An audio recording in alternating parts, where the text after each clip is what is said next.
congratulated KF on his 200 wins. Second coach ever to do it in the Big Ten. That's just unimaginable to me. How many teams he's coached, how many situations he's seen, how many games he won. If it was an easy thing, everybody be doing it. If it wasn't a hard thing to do, it'd be more people on the list. And there's 2 people on that list in the Big Ten. So I just think that it's a testament to how hard he's working. Obviously, just a testament to the Iowa athletics program with keeping him around. Just seeing that, going with him was the best choice. But we gave him a game ball. Got pretty wet in there. Everybody was throwing water at him and stuff. So it's pretty exciting. He's so humble, so nonchalant. The first thing he said was he talked about us and everything we did well that game, and didn't even talk about himself. So that's just hilarious. What felt different about this game? You guys played a complete game for. We've been on the road for the last month, so just like when you make a play, like the crowd it reacts. We haven't had that in the last 2 games. Our crowd travels well. Minnesota is pretty packed. Ohio State is pretty packed.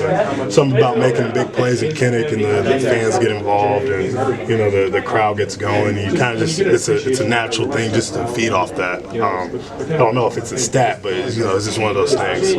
I feel like YA's field goal block at the end of that first drive really set the tone. Yeah, definitely. With that being our first drive, to leave the field with no points is great. Obviously, we don't even want them getting down there, so taking the field goal instead of 7 points is good. But if you can block the punt, block the field goal, that's even better. We have a guy like YA up there. Those are realistic plays for us. We think we can have a big impact for us. Jay, you kind of piggyback on what you're talking about a minute ago about Coach Ferentz winning his 200th game.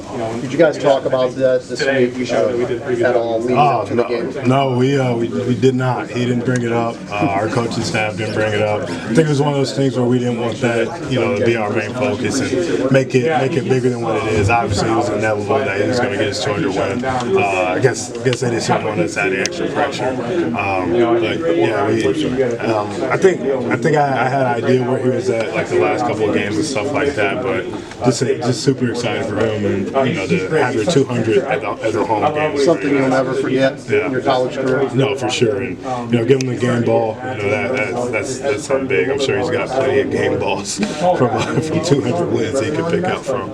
Jay, it's the halfway mark of the season here. How important was this win to cap the first half? Yeah, it was really big. Obviously, we had our first loss last week in the Big Ten, so we understood that everything was still on the table for us. Obviously, it was a big response game for us. I think we did a great job. I think we came out start to finish. I liked how all 3 phases played together.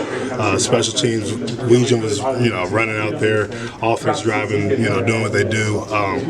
Defensively, I thought we made some pretty big stops when we needed to, and so it was good to see all 3 phases, play well together. How big of an impact on the game did the pressure on the quarterback make for you guys? Yeah, anytime that you have a pocket quarterback who's not in the pocket, you gotta hope that we're doing something right on the back end. And, they had talented receivers. Those dudes are about 6'4", 6'5". I'm looking at those dudes warm up.